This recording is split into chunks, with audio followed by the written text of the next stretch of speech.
Tonight, we're not just talking about the 2024 election. We're dissecting it. It was a political earthquake with aftershocks felt from coast to coast. And at its epicenter lies a critical question. What cost the Democratic Party the White House? Was it the Latino male voters who drifted to the GOP in greater numbers than previously? Or the erosion of white male support, a voting bloc that Democrats have struggled to woo over the decades? Or perhaps it was something deeper, a rejection of polarization altogether, leaving voters hungry for centrist voices of reason. Or perhaps the biggest story is the story that's often neglected by pundits and pollsters, and that is how many people did not show up to vote at all.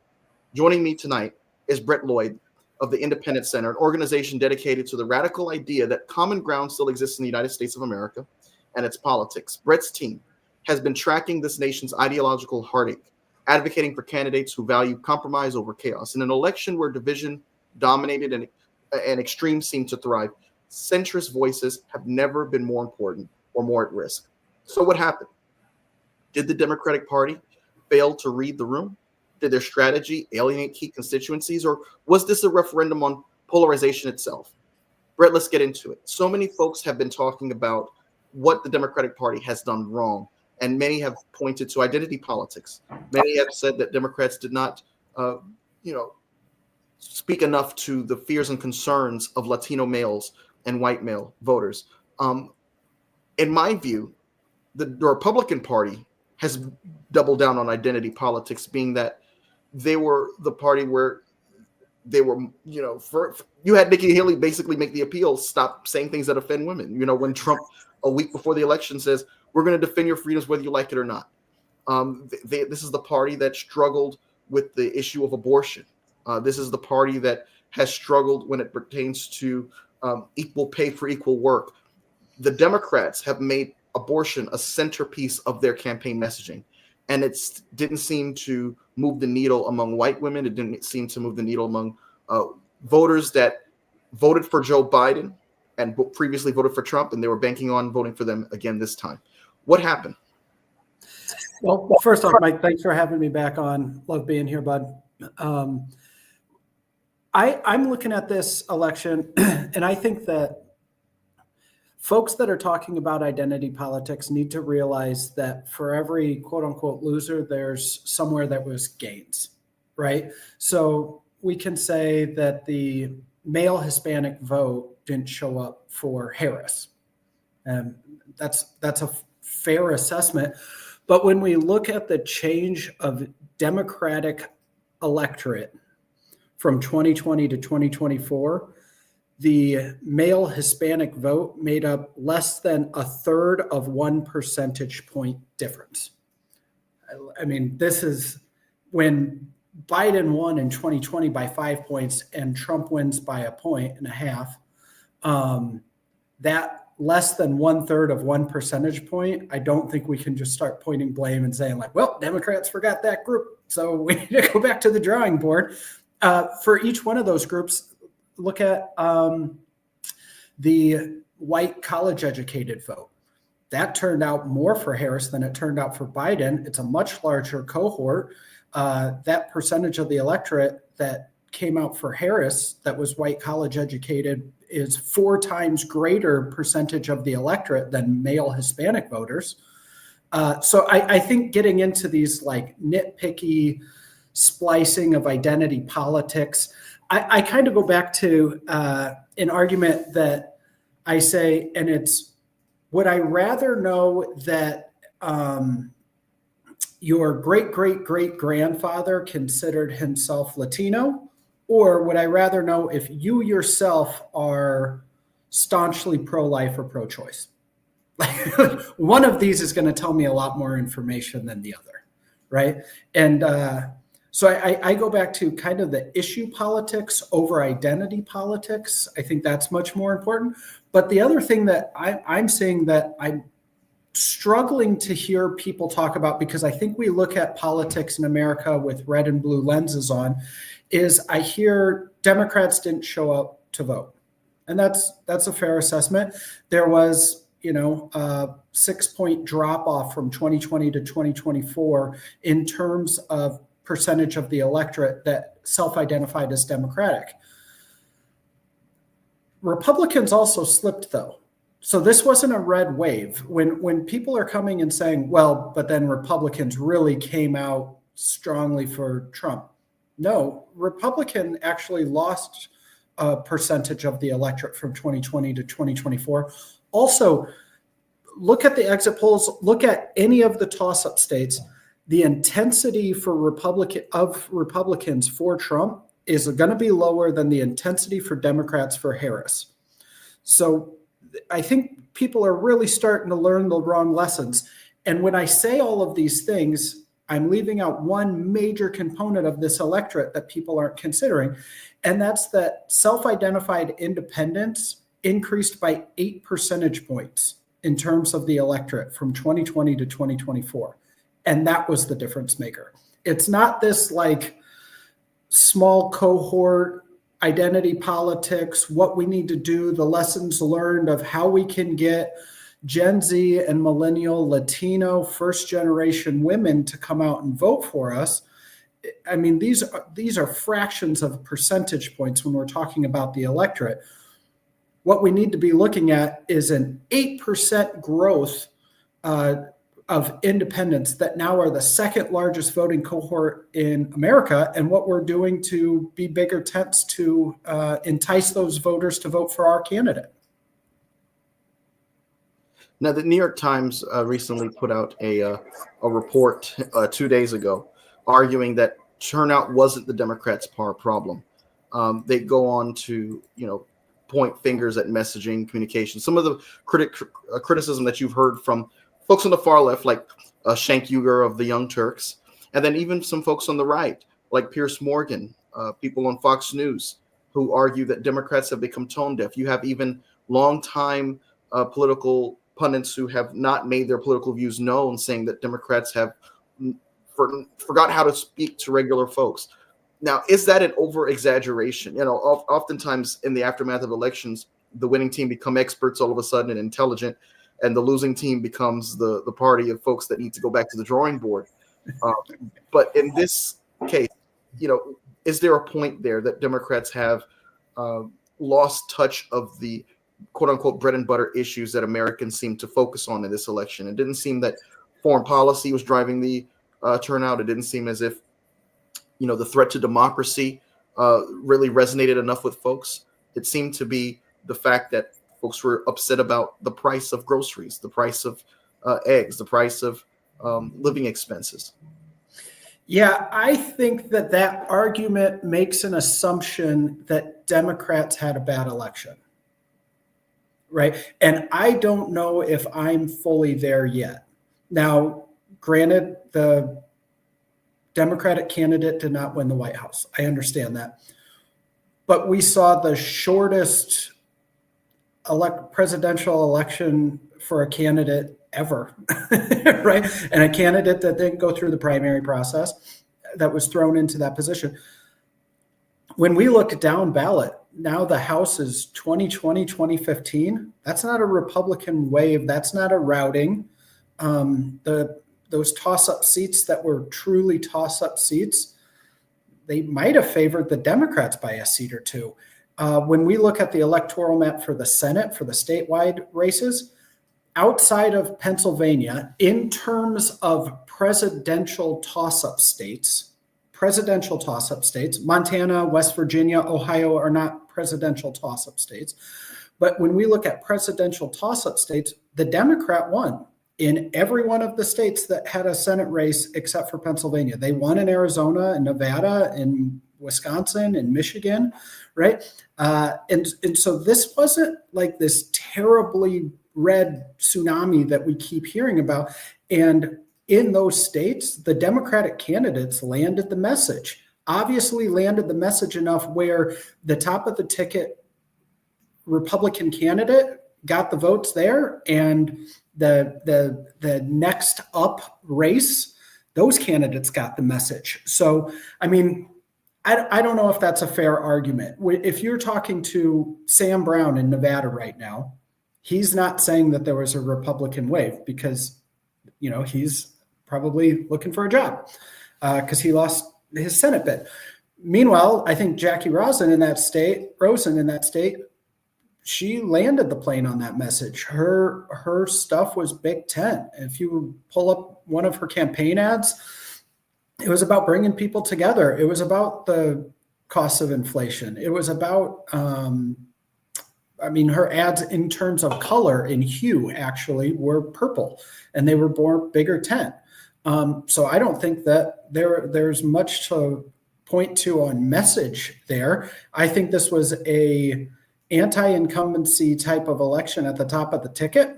And if you're looking at the House and the Senate in terms of reading tea leaves, it was a toss-up. If anything, the Democrats fared the storm pretty well. Yeah, and that's a good point. Even when you look at France's, Emmanuel Macron's party, they're going through turmoil. You look at Justin Trudeau, he's, not looking good politically. You look around the world, and all of the incumbents are really going through some kind of huge uphill battle just to win re-election. But, the story that I don't think a lot of folks are focusing on is the Black turnout. Black folks have come out for the Democratic Party. They're the most faithful demographic to the Democratic Party. NBC News' exit poll showed that among Black men, they came out at like 77%, 92% for Black women. Now, of course, those are large margins compared to the Republican parties. But when you compare that with previous elections, it does show a decrease in Black turnout, and turnout among traditionally reliable Democratic groups like Jewish voters, urban progressives, was also down significantly. So what's your read on why these groups didn't turn out, and how does the party rebuild trust in it? Well, I think we've got a pretty small sample size to build from when we start going back to 8 and 12. Listen, Barack Obama was the best campaigner in my lifetime. I wasn't around for Reagan, and I think Reagan, 84, obviously best campaign that there is in terms of electoral college. But you put Obama on a stage, and he could kill it. I don't think that the fall off in terms of like Black men from 2020 to 2024 is something really that's so far outside of the margin of error. I mean, Biden got it by 60 points and Harris got it by 56 points. I mean, that's here and there. In terms of Black women, Biden got it by 81 points and Harris got it by 85 points. She actually increased over Biden. So I think that's a little bit nitpicky, but where people end up coming from is they come from like the 2012 or 2008 elections. It's like, well, but that candidate was a very unique, very inspiring candidate and the first of his kind, right? And it, like never been seen before. And amazing. I mean, amazing at getting turnout, getting out the vote, GOTV. And so though that sample size is a little tricky for me to wrap my head around. No, that's a really excellent point. And, a lot of conservatives have, overplayed their hand, in my view, with some of the choices that you've seen being rolled out. Pete Hegseth is the latest pinata out there. He's getting his licks by the media right now in terms of, previous allegations against him. You had, Matt Gaetz, who was thrown around as the initial nominee for Attorney General, who's going to run the Justice Department. Now he's replaced by Pam Bondi, someone who was defending Donald Trump in his impeachment trial. Kash Patel, leading the FBI, a man who said he wants to dismantle the FBI, basically make it Trump's little army against the quote-unquote deep state. These are some very far-right choices, and it conveys a sense of confidence, that you'd probably never even, come to the conclusion that Trump won the popular vote by less than 2%. And so there's folks saying, well, it was a landslide. He won all 6 swing states. Yeah, but when you look at the margins by which he won those states by, very, very slim. In fact, and I said this before, if 250,000 voters in total came out between the states of Michigan, Pennsylvania, and Wisconsin, Harris would have been president-elect right now. 250,000 voters voted less than in 2022. Do you think that this will hurt the Republican Party in the long run as it's looking at the 2026 midterm elections, 2028, which is, really going to come sooner than we expect? Oh yeah, there's no doubt in my mind. I think there's a few things that you just mentioned there that I kind of pick up on, that having come from the committee world, having worked at the RNC for years and years and years and done the campaign politics deal, there's some things that you picked up on there that are wildly important to note. One, the Republican landslide. Trump won Arizona, Nevada, Wisconsin, Michigan, and Pennsylvania. And it was a it was a Trump landslide. Those are the same states that Biden won in 2020. Was 2020 a Democratic landslide? I mean, it's wild to me that we're like playing this game of these, that it's, and it's not just you, I hear it everywhere, is that like Trump dominated. Trump won the same states that Biden won, but nobody ever said that Biden dominated in 2020, right? And so that's a little bit problematic. The other thing is, right now, both parties are doing a restructuring, let's call it. The Republicans are restructuring with appointments. They're putting the people that you had mentioned into positions to govern for the next 4 years. Democrats are looking at the DNC, the D-TRIP, whatever, our messaging, what cohorts we need to pick up on. They're not doing a victory lap and setting people in place. They're restructuring for the next election. And so one of these people, or one of these groups, are going to be better set come 2026. And when Trump steps in office, he's going to be a lame duck president. And so somebody's going to be better situated for 2028. And if you're right now focused on who I'm going to appoint as the next education, whatever, versus what does our message need to be on education, one of these is going to be better suited for elections in the future. And it's not, and don't take my word for it. Look at what happens in off-year elections after there's a party switch. I mean, historically, look at what happens, right? Is now the Senate map in 2026 favors Republicans just because of the class of senators. But in terms of House, I would bet it's going to be a pretty good year for Democrats in 2026. I would not be surprised if Democrats can flip the 3 seats necessary to take the House, right? Like, that wouldn't surprise me. And then in 2028, if our largest voting cohort political entity is self-identified independents, which people think would be crazy, but right now they're second, only 1 point behind Republicans, and the only voting cohort that increased since 2020, those are folks that probably don't care for the status quo. And that's a problem for Republicans, not Democrats. It's amazing to me how back in 92, Republicans were pulling their hair out of their head when Bill Clinton and the Democrats were saying that he had a mandate because Bill Clinton won the popular vote by 43%. But the thing about it is Bush won it by 37.4%. And then you got Ross Perot coming at 18.9%. The same Republicans who were arguing that there was no mandate then are, just gung-ho happy saying that there's a mandate now. And there's a even more slim, difference between the two major presidential candidates' margins in this past election. But so I don't want to sound like I'm harping on Republicans. I want to be very fair. Is Republicans won the White House, they have the Senate, and they have the House.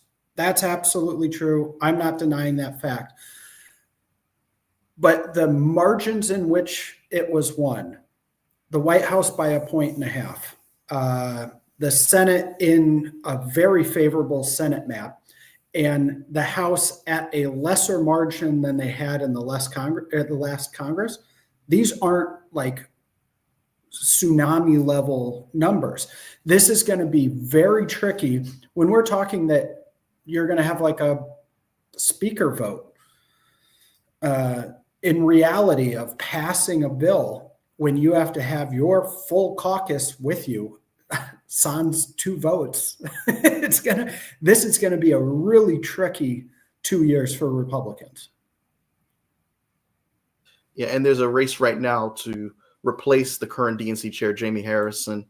You've got some folks throwing their hats into the ring, like former Maryland governor and former commissioner of the Social Security, Martin O'Malley, Ken Martin of Minnesota, the state party chair of Minnesota, Ben Wilker of Wisconsin, Senator James Scuffus of New York State, former Maryland Senate candidate Robert Houghton.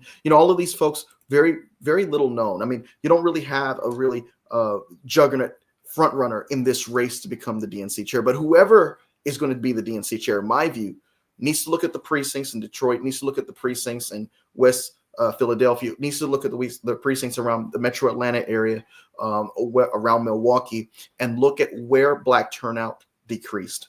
I've always said, stick with the folks that brought you to the dance. And to me, while folks are arguing about not becoming too left or too beholden to minority groups or LGBTQ rights, or, to me, stick with the formula that works. Biden won primarily because of the African-American support that he received in 2020. If you've noticed that there's been a drop-off from 4 years ago, from 2 years ago, work on where that faithful demographic has trailed off and work to rebuild that infrastructure, in my view. And I don't know if any of these men will, share the same idea, but I want to get your thoughts about that. There's been a lot of talk about identity politics. To me, I mean, this is about math. If you have a certain amount of numbers going with a certain amount of demographic, and that has trailed off, go into those areas where that demographic lives and turn out the vote. I think, for instance, the North Carolina Democratic Party spent way too much time in Western North Carolina. I understand the devastation the Hurricane Helene has caused, but there were a lot of votes in the southeast part of the state where I grew up, a lot of votes in the eastern part of the state where you have rural, mostly Black communities that just didn't vote. There was one Black community that voted 40% for Trump. And I'm like, why? Your thoughts? I think you're absolutely onto something. And just the other day, Mike Duggan, Detroit's mayor, announced that he was going to be running for governor in 2 years from now. And he's running as an independent. And I got to tell you, I wouldn't be surprised if he does pretty well. But that's a mayor of a major metropolitan area that the DNC needs to hyper focus on, in a state that they need to hyper focus on. And they need to go look at why he had such high approval rating, or why he has such high approval rating. And what is it that he just left the Democratic Party for, right? Because he said, I no longer am part of the Democratic Party. Well, he's got astronomical approval rating in Detroit, and he's going to run statewide, and he's going to run as an independent. That's where I start having a conversation. If I'm the DNC, I'm saying, hey, can I buy you a beer, and can we have a conversation about what's going on? Because I need to learn, what you did to get such high approval rating and why you're leaving the party. Because those two things need to be answered specifically in that area for the Democrats to be able to be viable moving forward. And to get the Black vote. Excellent. One of the interesting stories going back to the spring was how many Muslim voters in the primary in Michigan were voting uncommitted. And then also how many student protesters were protesting the approach towards Israel by the Biden administration. And, I've always said, you've got a better shot if your goal is to prevent indiscriminate bombing, right? If just objectively, this is a race between two leading candidates. Only two candidates were likely going to be in the White House after November 5th. It wasn't going to be Jill Stein. It wasn't going to be Cornel West or any of these other folks running third party. So if your interests align with, putting some kind of precautionary measures to ensure that there are some conditions that Israel has to abide by in order to continue to receive certain military aid from the United States. There really only was one choice, objectively. There's a reason why Netanyahu was the first foreign call that Donald Trump received, because he knew he's going to receive blank checks to go into Gaza and have his way. The Biden administration, had private discussions on diplomacy. I don't think that's a sign of capitulation. I've said that before. People have said the Biden administration has capitulated to Netanyahu. I don't think that's true.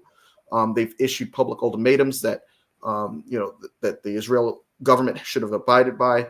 They operated within the framework of the Export Control Act, which legally mandates that the United States weapons only be used for legitimate self-defense. Anthony Blinken was deployed constantly this year in Israel to negotiate settlement agreements. They've made it their position that any more expansion of the settlements were something they were not supporting. These are things that more closely align with those college protesters, more closely align with those Arab Muslim American voters than anything the other side was offering. But they made their decision, and there won't be a Democrat in the White House, whether it was Biden or Harris. Now, how significant was their action in voting uncommitted, in protesting, It wasn't the 6% that Democrats lost, right? That's not what caused Democratic turnout to drop by 6 points. But in your whole description there, you only said Harris at the very end when you were saying Biden, or I guess Harris in the office, right? You were talking about Biden's policies. You were talking about the Biden administration, what the Biden administration was doing. You weren't talking about what Harris's message was. And I think that that's the bigger problem, is I think Harris got thrown into a position in which what was Harris's platform? Not the Biden administration's platform, but what was Harris going to do? And to be honest, she flubbed a couple times when asked what her platform was or what she would do different from the Biden administration. This should have been airtight of 1, 2, 3, 4, 5. These are the things that I would do differently. And that's tricky, I understand, but that should have been, in Oppo research, the very first thing that's going to come up is going to say, you're going to get asked what you're going to do differently than this administration. Your answer can't be like, nothing. Right? You're your own candidate. You've got to come up with something. And when we're still talking about what Biden's agenda and Biden's administration was doing with these voters, then we're not talking about the candidate who ultimately ran for president this year. And that becomes the problem. Listen, this Middle Eastern conflict isn't what dropped off Democrat vote by 6 points. It's not. But it's, I think, indicative of the larger problem of what was Harris's platform and why do I need to show up to the polls to vote for her instead of Trump. And I'm glad you brought that point out, because it brings me to my next question pertaining to James Carville's critique about Kamala Harris. He said that the defining moment for the Harris campaign took place on The View when she was posed the question, what would you have done differently, by Sunny Hostin, one of the co-hosts of the show. And she says she can't think of anything. And I've always said to myself, and I've said this to others, I said, let's go through alternate history and say Harris said, okay, I would have been stronger on the border. I would have been more hard on Netanyahu receiving weapons because of his indiscriminate bombing. Whatever you want to fill that blank in for, whatever is that person's peak issue, would that really have made a difference? Because to me, what that would have conveyed and what Republicans would have ran with is how Biden's vice president doesn't even support the Biden agendas, the Biden agenda, period. If you undermine the agenda, you undermine the platform. And I've always said this before, if you undermine the candidate, you could swap Biden for Harris, you could swap Biden for anyone. But if you undermine the candidate, you undermine the agenda. And you can make the argument that, yes, she should have ran away from him. But what message does that also send? It also sends that here you have an administration that's not even on 100% in lockstep with each other. They're at odds. And the New York Times headline probably that following day would have been, Vice President breaks away from President's foreign policy. And how would that have been any beneficial to the Democratic Party? It makes me think of, even 2000. I know the circumstances were completely different. We were dealing with, it was a different world in 2008. But McCain running from Bush was not beneficial to the Republican Party. Go back to the year 2000. I know, back then Republicans were running on restoring morality to the White House, and we were coming out of the Lewinsky scandal. But Al Gore, had he campaigned with Bill Clinton in Florida, possibly could have collected enough votes to really make the difference and take that state and win Florida's electoral votes. What do you think about that? Yeah, I think you get into a really tricky part of bashing your current president that's of your party. That becomes very problematic. I wouldn't advise that. But I mean, we see sports teams do this every day. Then their press teams get a new coach in, and the athletes that are on the field and the plays that were made by the previous coach aren't what the new coach is going to do. But the new coach and the press team, they discuss exactly, hey, this is what we've built on. This has done well. What it didn't do is go this far, and we need to do that to improve. And that shows new leadership, and that shows the new positions that are going to be taken and what we can do to expand and what we can do to make ourselves better and all of those things. And it shows we've got a new leader in charge. They're working with what they got, and they're going to expand on it and make it better. And I don't think that there's any one policy or that Ed Harris had a better answer for what she would have. I don't think that necessarily matters as much as showing, hey, I'm the leader. I'm taking on these leadership roles. Look at how polished I am to become the next person that is the executive of the United States. And I think that aspect was missing from the Harris campaign.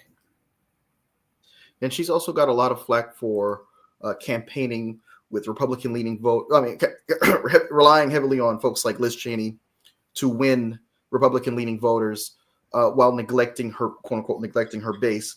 Did the campaign, in your view, underestimate the importance of energizing the core voters who've historically delivered victories and expense for, and because they were focusing so much on trying to appeal to Republican voters who, are just tired of this era of Trump, folks who are in alignment with the ideology of Liz Cheney, in alignment with Adam Kinzinger, but they just could not bring themselves to vote for Donald Trump again. Yeah, it's tricky. This is a really tricky one for me because when we're talking about like the Democratic base, the intensity for the Democratic base was red hot, right? Or blue hot, however you want to say it. Again, the vote intensity for self-identified Democrats outpaced vote intensity for self-identified Republicans for their respective candidates. If you go through state by state, I mean, Arizona, 99% of self-identified Democrats voted for Harris. I mean, that's astronomical. So I don't think that the quote unquote base was the problem. That was super intense. But of the folks that voted for or showed up and voted for Biden in 2020 or Clinton in 2016 that just didn't vote this year, those were the ones that were left out from the top of the ticket. Those are the ones that kind of, really made or break. And to be honest, when we're saying that there was a 6-point drop off of Democratic voters and a 1-point drop off of Republican voters, and note that that's not like even numbers, but then an 8-point increase in independents. It's not that all of a sudden this group that like never voted before that was independent, all of a sudden is now independent. It's that a bunch of Democrats now are self-identified as independent, and only about 1% of Republicans now self-identify as independent. So that would be where I would be focusing if I'm the DNC or if I'm the Democratic Party looking to like hash this out. You don't have a problem with the base. The base did just fine. They came out with white hot intensity for Harris. They outpaced Republicans in intensity in every major toss-up state. The problem is a bunch of folks decided that they weren't Democrats anymore and now they're independent, and that becomes the problem. And that's the issue that I think needs to get addressed. And that's the thing that a lot of folks are coming at issue with. I mean, you have people on the left saying, you see, that's why we should double down on progressive policies. That's why we need a movement to combat a movement. We need someone in alignment with Bernie Sanders to combat the movement that Donald Trump has built over the course of 9 years, the MAGA movement. You have folks on the further on the right on the party that say, no, it's not that we need to double down on progressive policies, is that we need to be able to connect more emotionally with voters. We need to be able to convey our message. The policies are fine. It's more about messaging. Do you take a position on either side of this as an objective pollster? You've seen election after election. You've seen autopsies being done in the aftermath of these things. And historians, usually take a little bit longer, but pollsters are kind of like snapshot experts in that they're able to make deductions fairly quickly without having to wait for another 5 years to make an analysis of whether or not someone was maybe overzealous or exaggerating in how bad things are, or maybe there was a need to change the messaging and go through a complete overhaul of the party. Yeah, so I absolutely, and thankfully we've just had an election, so we don't have to wait for like a pollster's word on this. We can actually look at the results. Listen, Slotkin, Baldwin, Rosen, I mean, we can look state after state at the candidates that ran what I'm going to call like the Youngkin campaign and like learn from the Youngkin playbook, and they won. Democrats that played to the middle won statewide in really tough states, in races that they probably should have lost because the top of the ticket went for the other party, but they played the Youngkin playbook. And what I mean by that is the governor of Virginia ran a race in which he never said his party. He didn't wear a color red. He didn't do any of that stuff. He didn't do the doomsday commercials. He wasn't attacking his opponent. None of that stuff happened.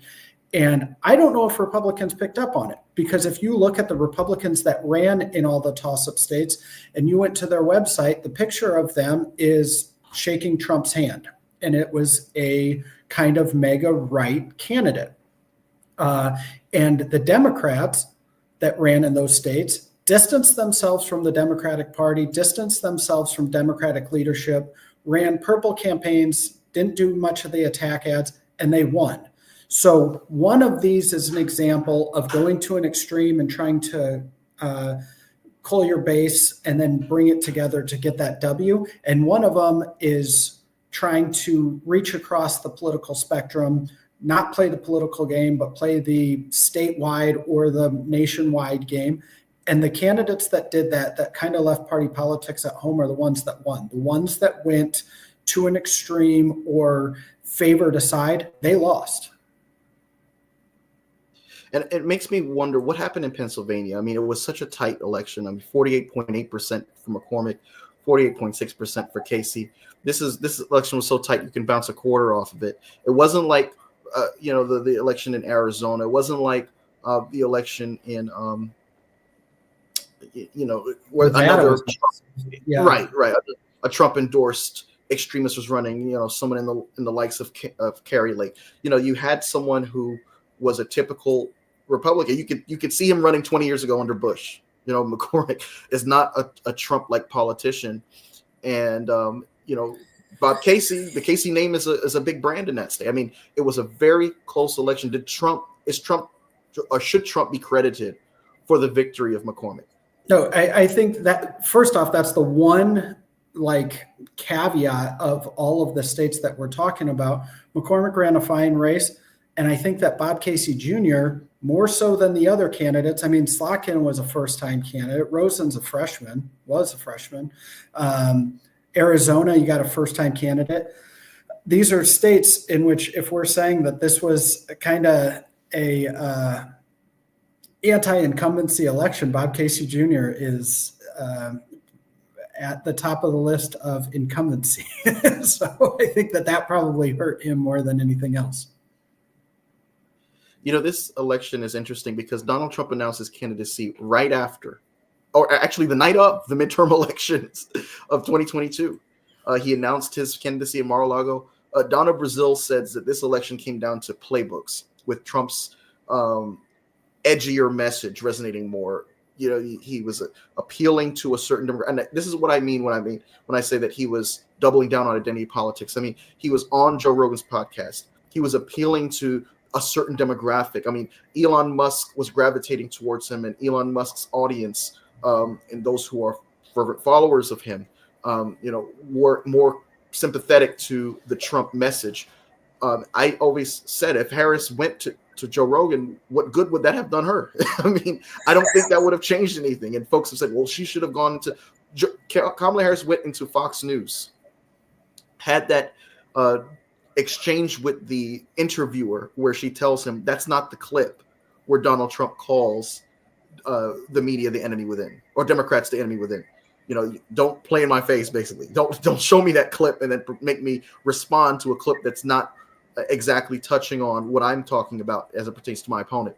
That aside, do you believe that, this election was one where folks were thinking about policies, or was this more of a gut election where folks were just sticking to their team or sticking to the person they felt was more likely to, be a great captain at the helm during stormy weather? Yeah, I think it's not so much policies, but I think state of the nation. And what I mean by that is, I don't think that 90% of Trump voters could tell you the policies that he's going to enact to reduce costs of everyday goods and services. I mean, that would be a policy position, right? In 2010, it would be like reversal of ACA or something like that. That wasn't this election, but it was far and away, which candidate do you think can put more money in your pocketbook? Which candidate do you think might be a better leader? Whatever. And Trump edged out Harris in some of those aspects. It wasn't necessarily that his policy would be better, but people were saying, hey, gosh, over the last 4 years, gas has been really costing me, whether true or not, or my eggs at the grocery store have increased 300%, whatever that is. And it's in their mind saying, but when Trump was in office, they were much lower. So I'd like to get back to that. And so it's not necessarily a policy, more so than a nostalgia of like a time and a place of what the situation was in 2019 pre-COVID versus what it is today, and probably a rejection of what we have currently. And I'm glad you brought that up, because I've always said, Ronald Reagan's famous question, October 28th, 1980, are you better off than you were 4 years ago? Every time there's an incumbent running against the challenger, that's the question they want to pose to the audience. And this time, Republicans had the nerve to say that in light of the fact that we had, mismanagement of the pandemic. I mean, the United States was taken out of the World Health Organization at a time in which that was when we needed to be in that organization the most. The public was lied to about how much under control this national crisis really was. The amount of numbers of people who were dying from COVID rapidly increased to the point where more Americans died because of COVID than any other modern war combined. I mean, this was a disaster in every sense, objectively looking at it, whether you're a Democrat or you're a Republican. When you look at the numbers, the economy tanked under COVID like it did in many other countries, Sure. to be fair. But the fact that we were in such a deep hole was also attributable to the mismanagement of the pandemic. If you address the pandemic, you address the economy indirectly. And yet Democrats, a lot of folks are saying that, getting on Democrats for messaging. My thing is, Democrats should have said, are you better off than you were 4 years ago? Yes. Remember where you were 4 years ago. You were fighting over toilet paper. You were fighting over water bottles. You were scared to leave your house. You didn't want to wear a mask in public. The basketball games were shut down. The public outings were shut down. Your kid couldn't graduate, like they normally could because of the pandemic. These are the things that Americans, I think, lost sight of, and Democrats had a layup opportunity to just paint a realistic, accurate picture of where we were 4 years ago and say, are we where we want to be right now? No. But look, the inflation rate is below 3%, right? Crime is at a 50-year low. we are the best positioned G7 country economically. There's not one other G7 country that wouldn't want to switch places with the United States. And I know these are just facts, and Republicans will say that's not how people think. Right. Well, people were able to make the deduction, well, Trump had a good economy, so if I vote for Trump, good economy will come back. There was no plan. There was no specifics that Donald Trump, conveyed to say this is what I will do to bring back the economy. But yet they made that deductive reasoning. And I'm just thinking, look, if they're able to do that, I think they could make the same reasoning that under Trump's same leadership, God forbid another national crisis comes, we're in trouble again. Yeah, I look at this, some of this stuff I kind of look at, I call it Grandma Telebine politics. My grandmother in Iowa still votes. She switches her vote depending on who's running and stuff like that and what she's feeling at the time. And she's in her 90s and just she's the perfect example of like who to talk to about what are you feeling. And on something like COVID, it would almost be in her mind, and I don't want to speak for her, but like a free pass of like, well, Trump didn't invent COVID. And, before COVID came up, I remember, eggs were a nickel or whatever, and now they're not. And I love my grandma. But in her mind that we've got to say G7 to her and talk about GDP, talk about trillions of dollars of deficit, whatever it might be that you want to tank a candidate with. Those aren't necessarily the things that she's voting with, right? And that's a lot of voters is I'm going to go vote. I remember in 2019, things were all right. And now stuff is crazy.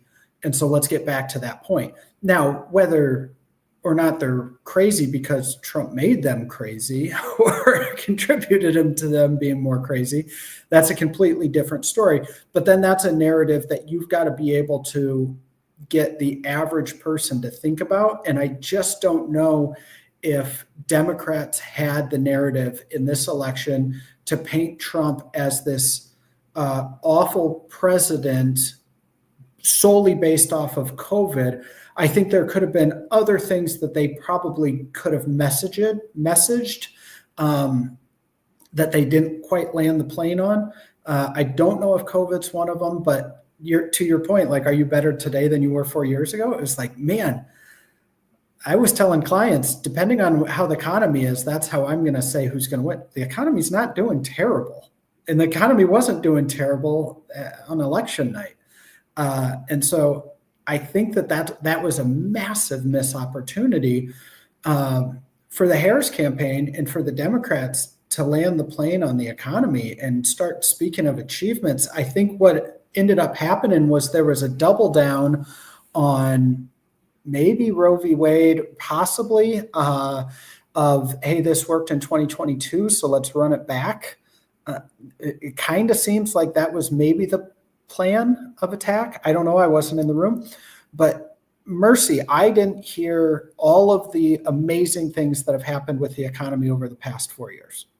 And I pay attention a little bit. Right?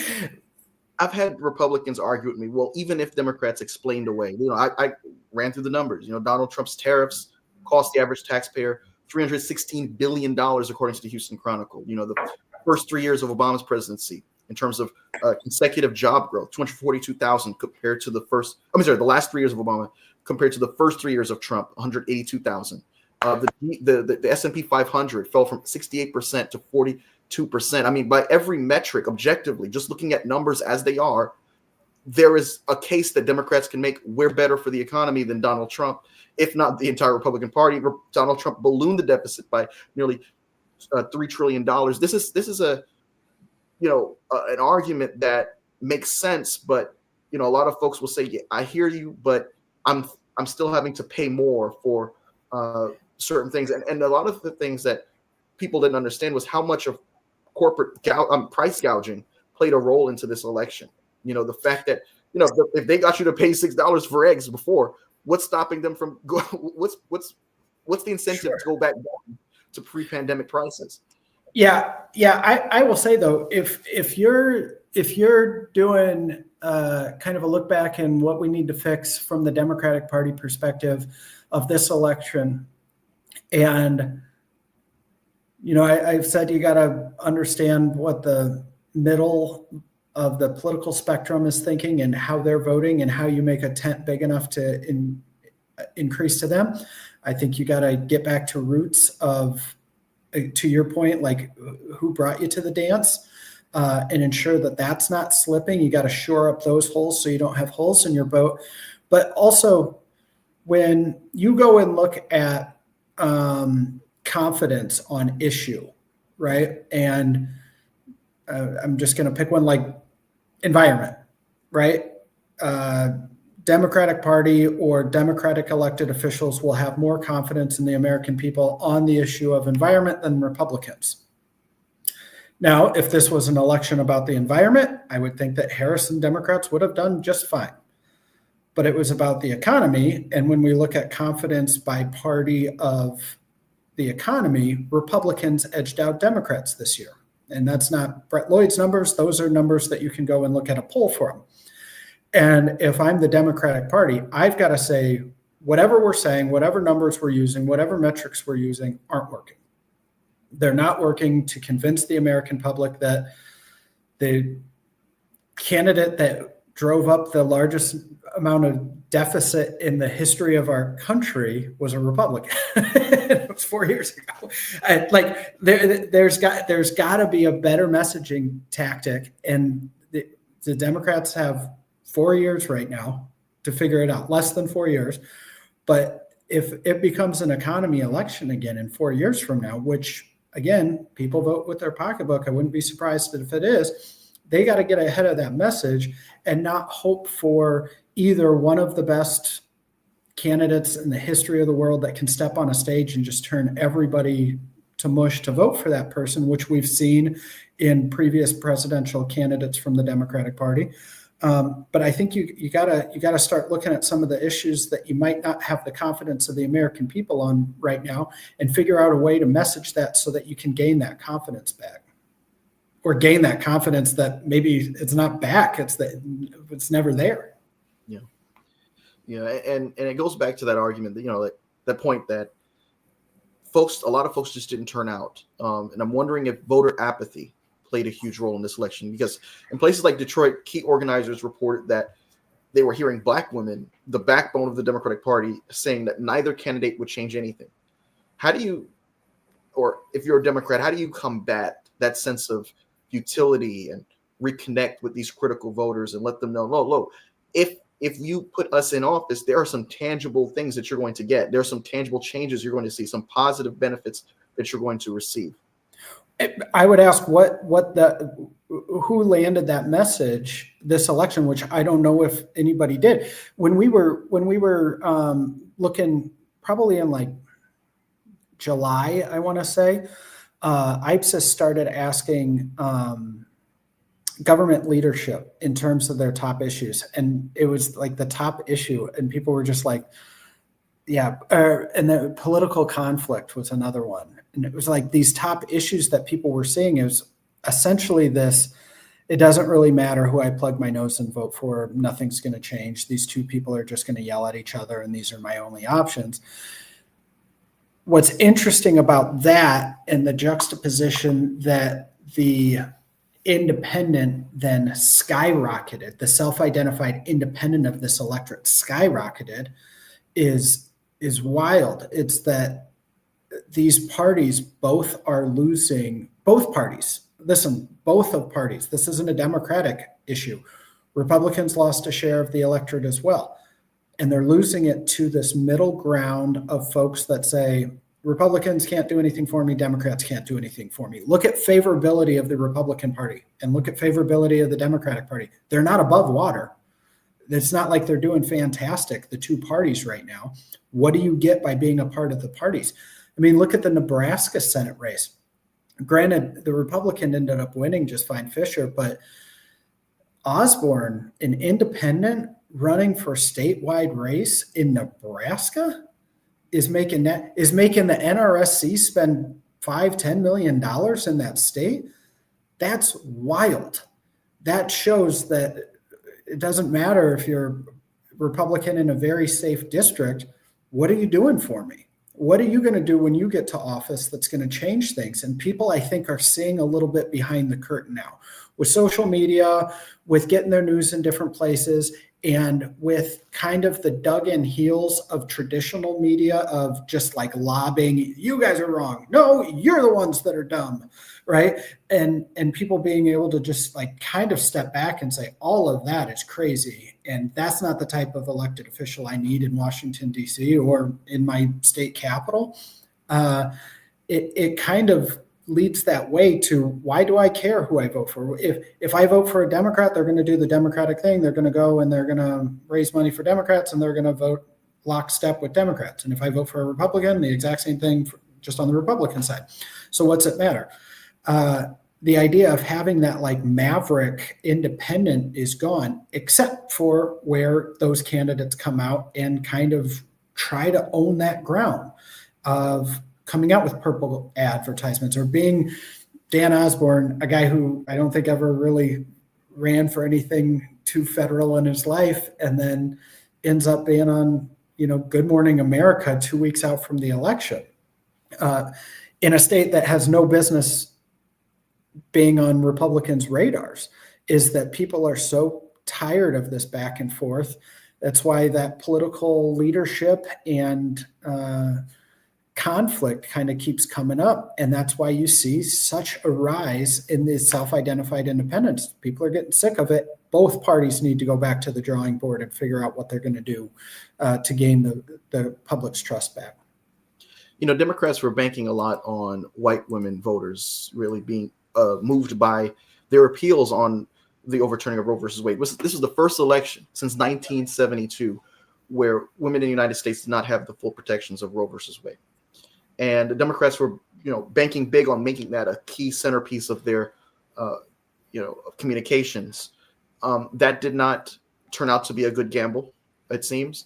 But let's talk about race and gender, because a lot of folks, they'll make it seem as if this is just about economics and this is just about, personal interests and how much we're paying for eggs. But, let's be real here. I mean, there's some folks that just could not fathom seeing a black woman in the Oval Office. I mean, there's some white men, some Latino men who identify, kind of like sympathize with the way white men think, that felt the same. There's just a certain sense of misogyny in the country. I mean, we could, just like in 2016, argue about economics and communications and strategy all day. There are just some certain inherent things, some certain biases that Americans are wrestling with that played also a role. And, we'll be dishonest if we don't acknowledge those things.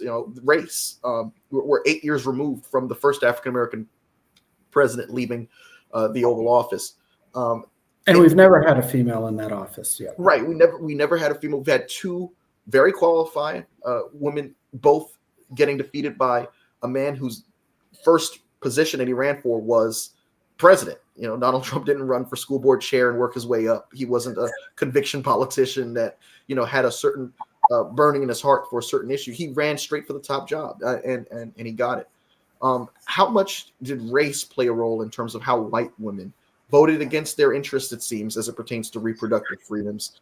White men voted, Latino men, even Latino women started to trail off a little bit more. Are we seeing more of a realignment, a permanent realignment of the way these demographics vote? Just in terms of, I think, and I can't speak for everybody's mind and race in that identity or in that immutable characteristic of being Hispanic or being white.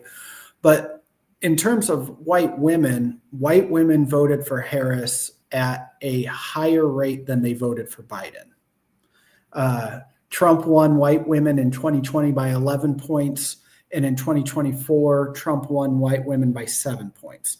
So Harris actually did okay, or better than Biden did better than Clinton did as well.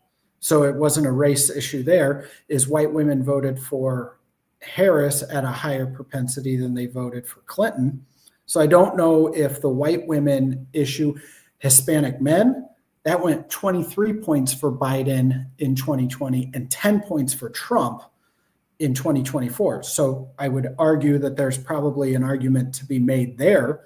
But again, we've got to remember that's only 6% of the electorate, right? And yes, we're talking about this shift in voted for Biden, but voted for Trump and stuff like that. But these are numbers when we're saying like when it's 45, 55, and then 55, 45, but it's only 6% of the electorate. We're not talking about big shifts here in terms of that's why Democrats lost. Listen, Biden won by 5 points in 2020, and Trump only won by 1.5 points. So if we're talking that this was a blowout for Trump or Republicans, or that Democrats really need to go back to the drawing board, then we need to say that the high watermark is Biden in 2020, because he won with the largest number of voters in the history of our country, right? And so maybe we're just saying there's a cool down from that. I don't know. But I don't know if it is as much, granted, with some of these demographics, it might be that Harris was a Black female. Absolutely. That being said, you put in a different Black female, do the Black women come out at a higher percentage? Do the Hispanic women come out at a higher percentage? I'm trying to think. I use this argument with Tom Hanks, and I'm trying to think of maybe what the Black female Tom Hanks version would be of somebody that like everybody loves, right? Like Queen Latifah or something, where like everybody's like, nobody has a problem with this, and this is like Oprah, sure. In which, yeah, that's something that like Harris just wasn't Oprah, right? Like Harris's vice presidential numbers weren't ever good. Vice president's numbers, to be fair, aren't ever good.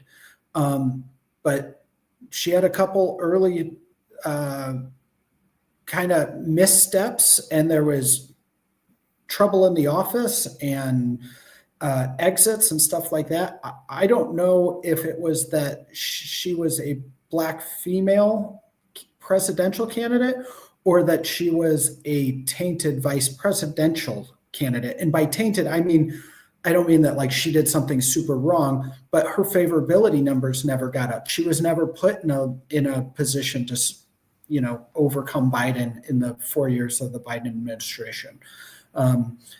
She got sent, I think, to the southern border early, and that kind of got scrapped and didn't do so well. And then, did some international stuff. And I just think that she was in a tough position where her favorability numbers were always pretty low.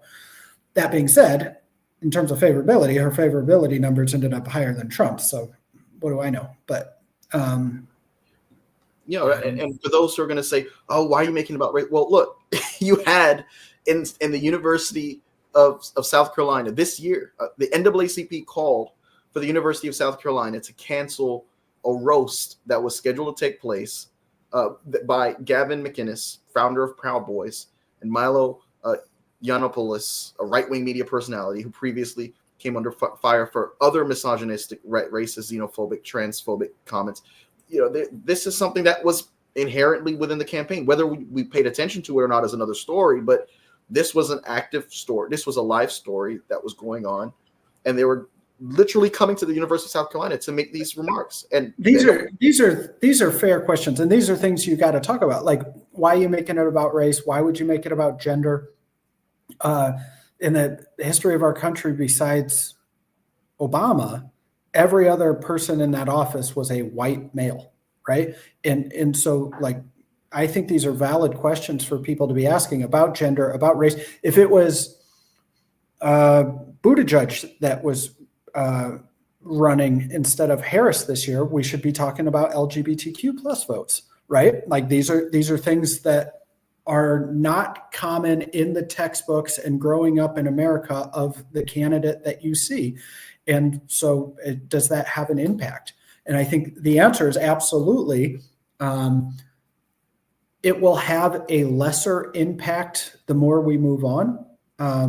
When we talk about race and gender identification in terms of family and close friends, when we talk 65 plus versus Gen Z and millennials, these are very, very different groups. One of these is making up a smaller and smaller portion of the electorate moving forward, and one's making up a larger and larger percentage of the electorate moving forward. And those are things that, we're going to have to keep our eye on moving forward, as the Gen Z and millennials aren't going to care as much as maybe the silent generation. And even among Gen Z and millennials, you had, a significant gender gap between 18 and 29-year-olds. And there was a shift among young women towards the right. What drove young women to shift rightward? And how do you I think Trump's campaign did something that Harris' campaign missed out on, and that was the micro influencers and kind of the targeted attacks. Like, I was seeing how many millions and millions and millions of dollars Harris's campaign was spending on kind of the traditional campaigns, whereas you had mentioned like the Rogan kind of podcasts and stuff like that. Trump ran a kind of untraditional campaign, which was a little bit more agile, which is something that reached people a little bit younger, right? Like having a TikTok influencer here or there, or whatever that they're paying, or getting Danica Patrick, or these different things were kind of unique for a Republican, right? These aren't things that you would expect Mitt Romney or John McCain to have done. This wasn't Clint Eastwood sitting on stage or whatever. These were a little bit different. And I think that's what kind of resonated with the younger voters. Also, those younger voters, anymore, when I say younger voters, I'm talking sub 40. Those younger voters now, they're not the monolithic thinkers that of the past, where my dad owned a Chevy truck, so I have to own a Chevy truck. I watched Fox News growing up, so this is how I vote. These individuals can think for themselves and can weigh these decisions. And unfortunately for the Republican and Democratic Party, they're becoming independent, and they're split ticket voting, as seen in Arizona, Nevada, Michigan, Wisconsin, as previously noted. They're split ticket voting. They're looking at the candidate that they think is going to give them the best opportunity. And it doesn't matter that historically my sex and race and age said that I should do X, so I'm going to do X. That doesn't matter to them anymore. They think independently, and that's how they voted this election. No, that's a good point. And Harris, to her credit, did go on the Breakfast Club and the Call Her Daddy podcast, and tried to. She really made use of the remaining days of the campaign. I mean, I got to the point where I was wondering, why is she back in Georgia? Why is she back? Even I've heard other folks saying, why is she back in my state of Michigan? But she really was learning from the 2016 mistakes and not taking anything for granted. That was the biggest criticism that the Clinton campaign got, that they were, betting on, turnout in places that they didn't invest much resources or time in. Well, this time you couldn't really say that. And so that's why I went back to the argument about, race and gender. I know I had Chris Matthews on the show, and he said, I'm from West Pennsylvania. Being a black woman and being seen as someone like Alexandria Ocasio-Cortez or Rashida Tlaib, that's too much for those folks up there. It's just too much. She's got to play the prosecutor. She's got to, be the centrist. And she did. She was the centrist. She was the prosecutor. She did not make race her own race. Even when posed a question by Dana Bash about the historic nature of her candidacy, she, kind of like was very much, she pivoted away from that as much as she could. And when she was asked to respond to Donald Trump's charge that she wasn't black, she was like, next question. I'm not going to waste my time with that. Well, actually, you bring up AOC, and AOC said, how is it that there were people in my district that voted for me and voted for Trump? And I don't know if you read this, if anybody's listening, go read some of the responses. And the responses were, you both are just going to stand up for what you believe in, and you're not going to fall in line with the party politics. I think that was a bigger role. That played a bigger role than probably race or gender in this election, is that you've got people saying, well, neither one of you two, AOC or Trump, fit the mold of the average partisan person, whereas Harris, take everything else away, say that it was a white guy that was a former senator of California. You played the game where you were a senator and now you're the vice president and now you're running for president in an election in which we're voting out people that are kind of the institutions of parties. And she kind of she checked those boxes. But that's another question I had, because both of them were really incumbents when you look at it. Donald Trump was in the White House. Yes. Like, yeah. Are we, and all the pontificating and punditry that's been going on in the aftermath of November 5th. One of the questions that I've had, I was listening to Obama's speech. I was actually there during the last few days of the campaign. And, they were talking about immigration and how Donald Trump is saying, well, you've been in the White House for 4 years. And he's like, dude, you've been president for 4 years. It's like we have this kind of like pass for Trump, who was actually sitting behind a resolute desk, and Vice President Harris, who cannot control the domestic or foreign policy of the administration that she's serving in. Yeah, well, and I'll tell you that Trump has the benefit of nostalgia, right? And when I say that, look at any president in modern history in the last 40 years, look at their approval rating when they leave office, and then look at their approval rating 3 years later. It ends up being better. It's like, oh yeah, they were fine. In the time, they weren't fine. But, a couple of years out, it's like, oh, they weren't that bad. Like when Clinton left office, it was like, I think people were like, all right, good to go. And then everybody 4 years later was like, man, the 90s were great. And Clinton was great. And he could play the saxophone better. Like, it was like, yeah, Clinton could have won in 2004, like 4 years after. I don't know. And he came out with his book around that time, My Life. I remember Clinton came out with his biography. But just to wrap things up, Democrats are gnashing their teeth, and they're fretting the decision by President Biden to pardon his son Hunter. This is in light of the fact that Donald Trump not only pardoned people who were convicted themselves, but himself is a convicted felon. He, the trials that have been the trials that have been centered around him have been dropping left and right, either postponed indefinitely or dismissed altogether. He pardoned, Roger. Forgot his. Sorry, he pardoned Paul Manafort. He pardoned Kushner's father, who was guilty of tax evasion. He pardoned Roger Stone. He had children who made profits while on the government payroll. Ivanka Trump, Jared Kushner made $2 billion with a Saudi Arabian deal. Ivanka Trump was promoting her jewelry line in the White House. Don Jr. and Eric Trump were still, very much in ties with the Trump organization. They were not serving as just, family surrogates, right? Unofficial advisors. These were people who were on government payroll. I mean, Kushner and Ivanka were White House advisors. It's like, and yet, all of a sudden, we've got the Republican Party and some Democrats saying, "Oh my goodness, this is the worst thing that's happened. How could you do this? This is going to hurt the party moving forward. The whole message of no one's above the law is ruined." And it's like, dude, like the guy paid back his taxes, and he was found guilty of a first-time gun possession offense.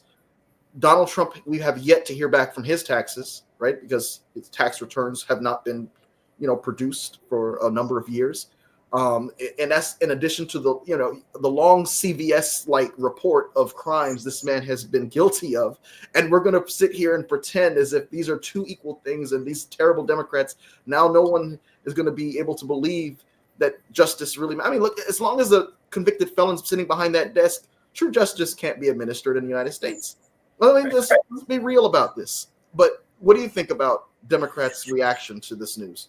I think this is a 1 week news story. This is something that needed to be done, to be perfectly frank, because knowing some of the new administration that's coming in if it wasn't done, would have probably drugged this on for years and years and years. I actually think that this is kind of ripping the Band-Aid off so that you don't have to deal with it for the next 2 years. It's an unfortunate thing that you got to be in this position in the first place, but I don't think that this is something that's going to have legs. We're not going to be talking about this on February 1st of next year, because we won't have to be talking about this on February 1st of next year. Whereas if this wasn't done, we would be talking about this on February 1st of next year. So it's a necessary evil. And my last question, you got folks like Chris Cuomo, and even Smith from the ESPN. I'm like, why are they even asking? This guy's it's a sports guy, but they've got them saying, oh well, Biden should pardon Trump.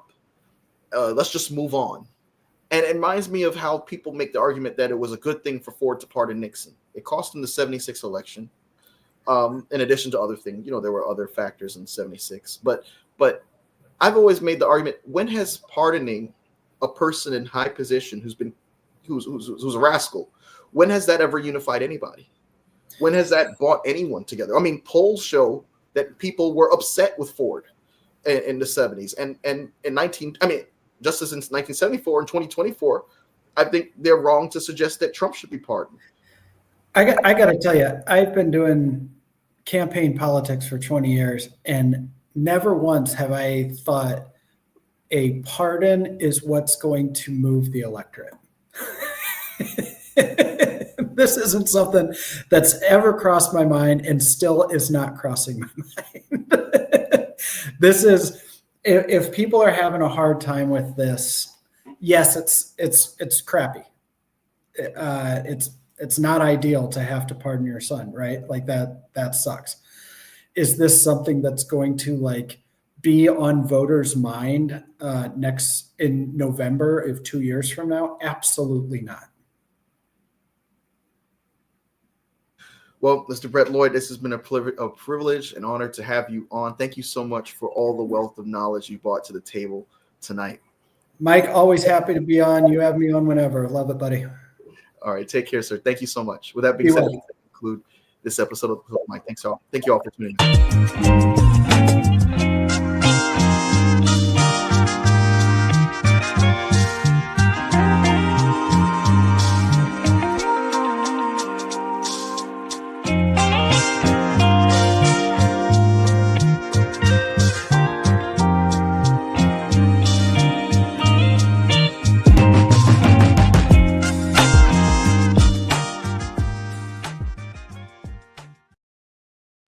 Hi, it's Mike Taylor, the host of the Political Mike podcast. If you like what you heard tonight, I want to invite you to subscribe to our YouTube channel. I also want to ask you to please follow along on Spotify, Apple Podcasts, Google Podcasts, iHeartRadio, TuneIn, and Amazon Music. You can also follow along and keep up with the conversation through our Telegram channel. Follow us on Twitter at @ThePollyMike, and follow us on Instagram. Thank you so much, and no matter what part of the political spectrum that you fall on, I want to encourage you to stay engaged, stay a part of the conversation, and stay informed. Thank you.